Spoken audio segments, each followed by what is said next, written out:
Olá pessoal, eu sou o Marcelo Lapsan e sejam bem-vindos ao Canal Literário. Hoje nós vamos conversar sobre as leituras de abril. Pô Marcelo, bastante coisa, hein? Pois é, temos muito a conversar. Mas antes, se você é novo no canal e gosta de resenhas de grandes clássicos da literatura, dicas e muito mais, peço-lhe a gentileza de já se inscrever no canal, ligar os sininhos para ficar por dentro dos lançamentos de vídeos que são feitos todos os domingos às 17 horas. Deixe sua curtida. Lembrando que comprando qualquer obra aqui exposta ou qualquer outra, desde que pelos links abaixo, você apoia o canal com uma pequena comissão e não paga nada mais por isso. Desde já, eu agradeço seu apoio. E um último recado, se você não quiser perder nenhuma oferta de livros, nem notícias do mercado literário e dicas exclusivas, não deixe de participar do nosso grupo de Telegram e da nossa newsletter. Os links estarão abaixo. Vamos lá? Pessoal, vamos por ordem cronológica de quando que eu assumi as leituras. A mais antiga, sem dúvida, é Os Miseráveis. Como assim, Marcelo? Há tanto tempo que você tá nessa leitura? Pois é, né, pessoal? Porque, na verdade, esse aqui é só o volume 1, que eu estou quase acabando, e aí tem o volume 2 aqui atrás de mim. Mas Victor Hugo é sensacional. Esse aqui é um dos grandes clássicos da literatura mundial, se não o maior, segundo alguns especialistas. E aqui temos histórias sobre, como a gente pode imaginar, pobreza, né? Embora Victor Hugo seja do gênero romântico, e o gênero romântico geralmente idealiza as coisas, né? Ou exagera demais. De fato, há exageros, mas há doses de realismo aqui, né? Ele vai mostrar como os pobres eram perseguidos na França, particularmente um tal de Jean Valjean. Até o nome é um tanto quanto preconceituoso, talvez. Ele não tem um nome, né? Jean Valjean é como se fosse João das Couves, né? Em inglês falam John Doe, né? Um ninguém. E por roubar um pedaço de pão, ele ficou 19 anos nas galés, né? Nos trabalhos forçados. Como assim, Marcelo? Pois é, era pra ele ficar 3 ou 4, aí ele tentou uma fuga, e aí ganhou mais 3 ou 4, e aí fuga de novo, enfim, foi indo. E mesmo quando ele é libertado, alguém esperaria que pelo menos, então ok,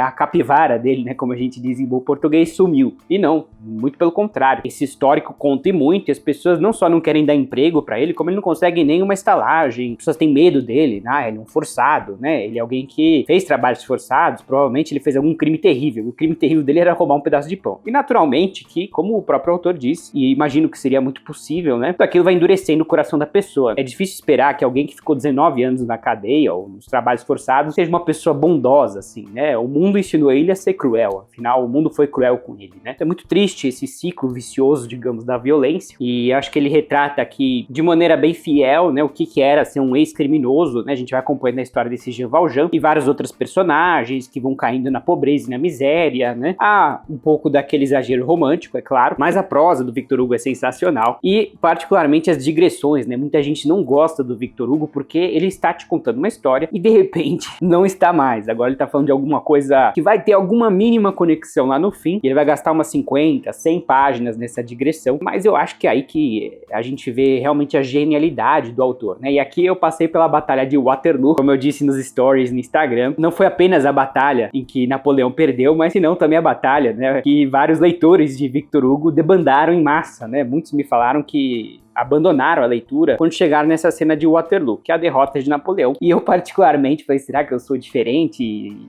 esquisito? Porque eu simplesmente amei, pessoal, essa cena de Waterloo. Pra quem não sabe, foi a última batalha de Napoleão em 1815. Ele teve uma derrota bastante contundente, né? Várias e várias baixas, apesar de que eu diria que ele pôs uma luta ali importante. E aqui, Victor Hugo vai nos expor como foi essa batalha, nos mínimos detalhes, né? O Napoleão contra o Duque de Wellington, mas não só, né? Era uma coalizão dos aliados contra o Napoleão, eles queriam conter essas invasões napoleônicas, esse homem louco. Então tem muita estratégia militar. Eu achei muito interessante como ele foi descrevendo como que a vitória subiu na cabeça de Napoleão, né? Afinal, até 1815 ele teve inúmeras vitórias sensacionais, um gênio da batalha. Das palavras do Victor Hugo, uma espécie de um artista, assim, né? E os aliados mais frios, calculistas, porque já perderam para Napoleão, naturalmente. E essa frieza, evidentemente, os ajudou. E justamente essa genialidade dele, do Napoleão, talvez atrapalhou ele na batalha, onde ele cometeu erros talvez básicos, militares, né? Ele não se incomodou em atacar o inimigo no alto do monte, né? Tinha o Monte Saint-Jean, né? Essa é uma questão bem antiga, acho que de estratégia militar, que você evita, né? Uma batalha onde o inimigo está num ponto acima, geograficamente falando, né? Numa altitude maior. Ele tem o poder da visão e mais, aqui ele diz que lá se ocultava um barranco, né? A cavalaria vai lá e avança, né? E cai numa vala que eles não podiam enxergar justamente pelo terreno, e aí são, né? Não preciso falar aqui o que acontece. Mas mesmo assim eles colocaram uma luta importante. O Victor Hugo diz que se não fosse a chuva, Napoleão teria vencido. Impressionante, né? Ele vai descrevendo como a chuva alterou o terreno naturalmente e desfavoreceu os franceses, acho que muito em parte, né, por causa dessa desvantagem geográfica. Mas não só, né? A gente vai vendo as questões também básicas militares, né? Reforços que não chegaram e chegaram os reforços dos aliados, né? Tudo parece que conspirou contra, né? Ele coloca um pouco de misticismo no ar, que Deus não quis que ele ganhasse, e de fato foi aquela batalha que marcou o fim, né, da carreira de Napoleão. Ele se exilou em Santa Helena, tem toda aquela história, né? Mas eu acho legal que ele não fica também só na parte militar, senão na parte política, né? Aquela guerra trouxe transformações profundas na Europa inteira, né? De certa maneira, ela mostrou, tá vendo? Olha, esse negócio aí de império, né? Não dá certo, vocês têm que todos voltar pra monarquia, né? E de fato, teve a restauração Bourbon na França, mas em vários países parece que a monarquia ganhou uma certa força, porque, olha esses liberais, né? Apesar que Napoleão era e não era liberal, né? Depois da Revolução Francesa, né? Ele deu um golpe de Estado, é difícil falar isso é liberal, mas de certa maneira eles colocaram no mesmo balaio de Robespierre, né? E aqui ele fala, Robespierre caiu do cavalo em Waterloo, né? Então é interessante as metáforas, né? Porque é isso, né? Foi uma derrota não só para Napoleão, mas um pouco para as ideias liberais. Não que Napoleão fosse o guardião das ideias liberais, mas ele representava uma quebra com o status quo monárquico, né? E de repente ele perdeu, não só que ele perdeu, né? Ele deixou um rastro de destruição, né? E aí todo mundo olha para trás e fala, nossa, será que é uma boa ideia quebrar com a monarquia? Então a monarquia ganhou força depois dessa batalha de Waterloo. Então foi um divisor de águas. E acho que Victor Hugo traz isso de maneira sublime aqui. Então eu tô simplesmente amando, né? A gente vê a genialidade do autor, porque ele não é só autor, ele é historiador, ele é analista geopolítico, né? Sensacional, pessoal. Eu tô amando. E deu até pena quando acabou esse episódio de Waterloo. E tinha, assim, uma conexão muito pequena com a história, né? Mas pra mim valeu cada página, assim, sabe? E agora estamos de volta na história de Jean Valjean, que a gente vai e volta nele, né? Simplesmente sensacional. As personagens do Victor Hugo são muito, muito bem desenvolvidas. Altamente indico pra quem quiser Victor Hugo, né? A gente leu também Os Trabalhadores do Marco, o clube do ano passado. Foi uma leitura muito legal também. A questão do Victor Hugo são as digressões, as descrições, ele vai se alongar. Então você tem que ter um pouquinho de paciência com ele, mas você logo pega gosto por este genial autor francês. Ainda em ordem cronológica, estamos lendo Ressurreição com o nosso clube de leituras versão 2024. Você deve estar falando, Marcelo, eu quero participar do clube, como é que faz aí? Bom, pessoal, as vagas já fecharam, né? A gente abre as vagas no segundo semestre do ano para o ano seguinte, né? Então, por exemplo, no segundo semestre aqui de 2024, a gente vai abrir as vagas para 2025. E mais pro final, né, do semestre, ninguém quer já entrar num clube e começar a pagar mensalidade ou anualidade e demorar tanto assim, né, para começar. Mas a gente geralmente faz o lançamento em outubro. E eu já vou deixar aqui uma lista de espera para quem tiver interesse. E para quem tem interesse, é só participar também da nossa newsletter, tá? Lá a gente vai colocando as comunicações do clube e você vai ser devidamente avisado do lançamento. Então, se você quiser ir recebendo notícias do mercado literário no meio tempo e no devido momento ser o primeiro a saber da abertura do clube, não deixe de assinar nossa newsletter. E Ressurreição é uma leitura muito interessante, pessoal. Foi uma volta a Tolstói, eu fiquei um tempo sem lê-lo. E o Tolstói, ele tem essa questão de trabalhar muito com a paixão do homem, né?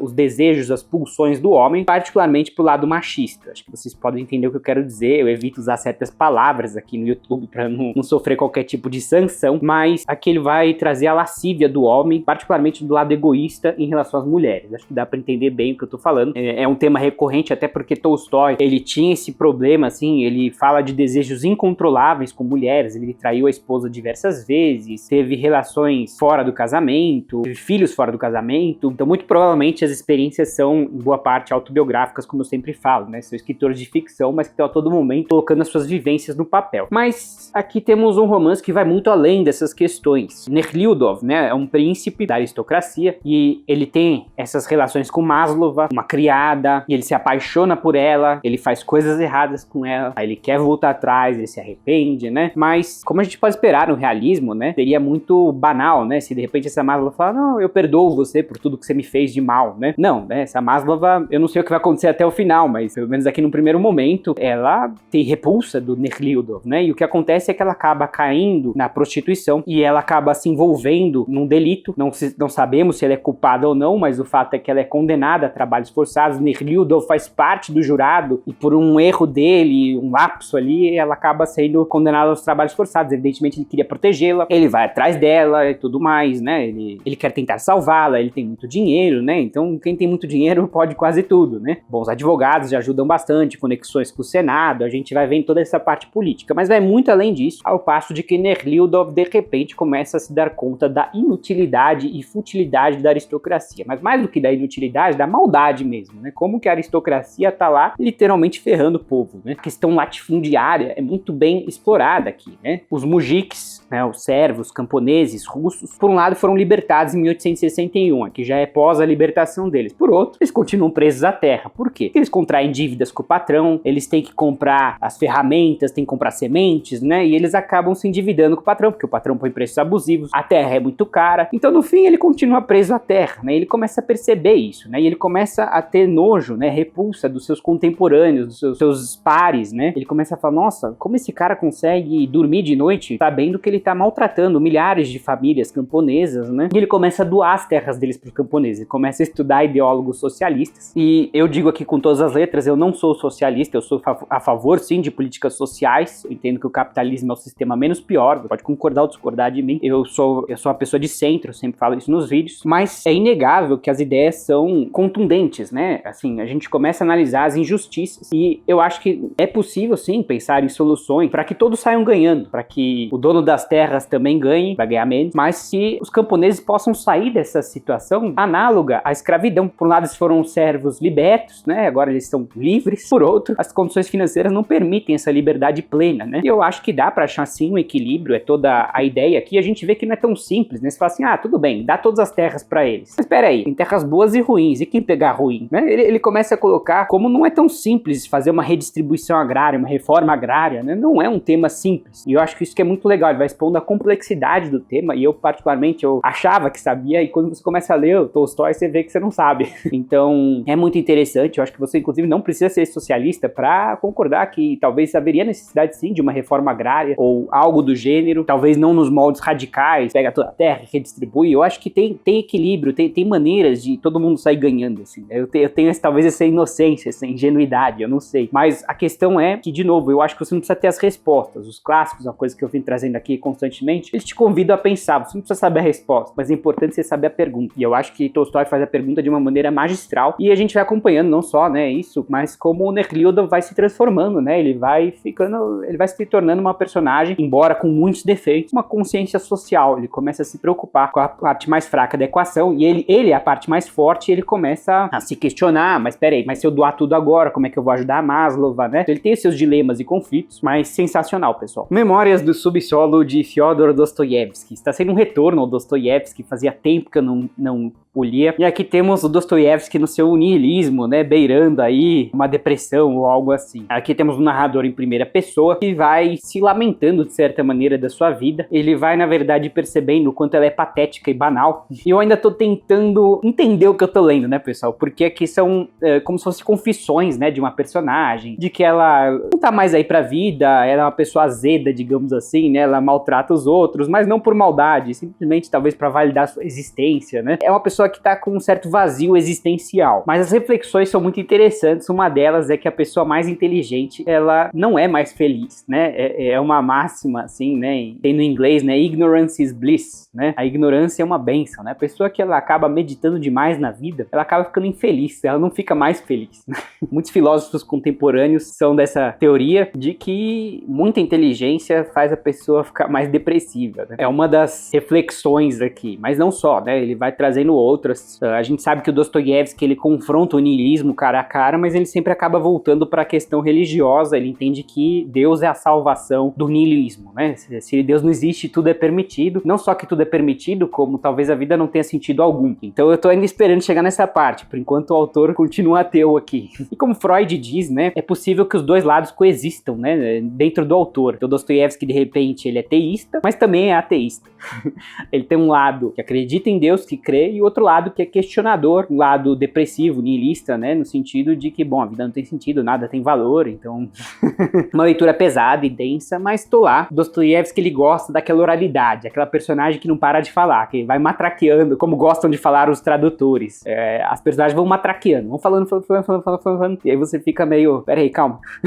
Mas é legal, pessoal, tô gostando, é um pouco depressivo, o tipo de livro que eu gosto. Tô ainda no começo, então acho que é um pouco cedo pra eu tecer minhas considerações, mas mais ou menos essa a orientação do livro. Finalmente, uma leitura contemporânea aqui, né? Bem-vindos à livraria Rio Namdong. Eu sigo muitas redes, né? E eu vejo meus seguidores, outros influenciadores falando bem dessa obra. Essa obra é fruto de uma nova parceria com a editora Intrínseca, linda edição, aliás, né, pessoal? Eu não deveria falar isso pra vocês, mas a capa conquista, né? E aqui, como vocês podem imaginar, temos uma protagonista, Yeonju, que é dona de uma livraria. E que pessoa apaixonada por livros não quer ler um livro sobre um livreiro? É uma história legal já, alguém que trabalha só com livros, né? Parece até um sonho. E essa Yeonju tem algum tipo de depressão também.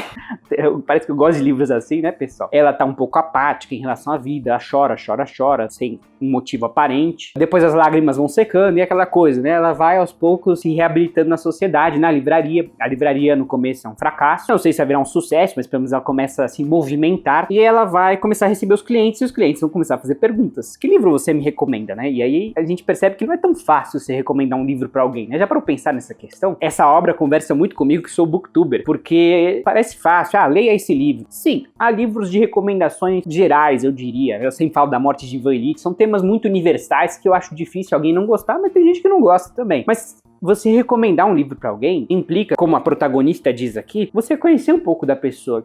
Qual foi o último livro que ela leu? Que tipo de livro ela gosta? Tem milhares de opções, né? E tem aquele problema também, que às vezes a pessoa não vai saber recomendar um livro pro outro. Se alguém me pedir um gênero que eu nunca leio, ficção científica, eu li Asimov, eu posso pelo menos recomendá-lo, mas não posso recomendar um segundo. Ou posso por ouvir falar, eu conheço outros autores, mas que eu não li ainda, né? Eu posso até ter que ser sincero, falar, olha pessoal, já ouvi falar muito bem do Heinlein, mas não li nada dele ainda. O Asimov eu posso recomendar, só que só li uma obra também acho que ainda é pouco se você pensar criticamente, né? Pra falar literatura russa, eu posso te dar 10 indicações, mas não sei, literatura africana, eu tô começando agora, né? Então também é difícil, né? Já li a Chimamanda, vamos ler Niket, da Xiziane, né? Mas eu sou muito leigo, né? Então não é tão simples, né? É difícil você conhecer tudo. Se alguém falar literatura chinesa, eu só tenho um livro aqui de literatura chinesa que eu ainda não li. Então sempre vai ter alguém que vai te perguntar algum gênero, algum tipo de literatura que você não conhece. Mas ela, sabiamente, pesquisa as opiniões na internet e ela é sincera. Fala, olha, não li, mas tá aqui, né? Esse aqui é muito bem comentado pelos leitores, porque não tem como você conhecer tudo. Mas vai muito além disso, né? Parece que a Yeonju vai se redescobrindo na sua livraria, né? Em si mesma, né? Ela gosta muito de ler romances, onde as protagonistas recomeçam a vida, né? Achei legal isso. E ela contrata um barista, né? Min-jun, que também é um rapaz quieto. Será que vai rolar um romance entre eles? Tá com um cara, né? Ele é funcionário, ela é chefe, mas não sei. Ele é bem quieto, mas ele também tem suas questões, assim. E parece que a Yeonju vai lentamente se transformando, né? Mas é muito interessante as interações da Yeonju com os clientes, eu tô gostando bastante. A própria Yeonju é uma personagem muito reflexiva. Eu tô no começo, é muito cedo pra dizer, mas é uma leitura mais leve, tá, pessoal? E esse era o objetivo, eu não quis aqui um clássico nihilista, eu quis alguma coisa aqui pra quebrar um pouco a rotina, e eu acho que eu encontrei, tô gostando, eu já escutei muitas coisas boas dessa obra, e em breve eu lhes digo mais. Se você gostou desse vídeo, não se esqueça de curtir e compartilhar com seus amigos pra ajudar o canal. Utilize os links do canal para nos apoiar, participe da nossa newsletter, fazendo aqui meu merchanzinho. E muito obrigado pela sua audiência e nos vemos numa próxima. Um grande abraço.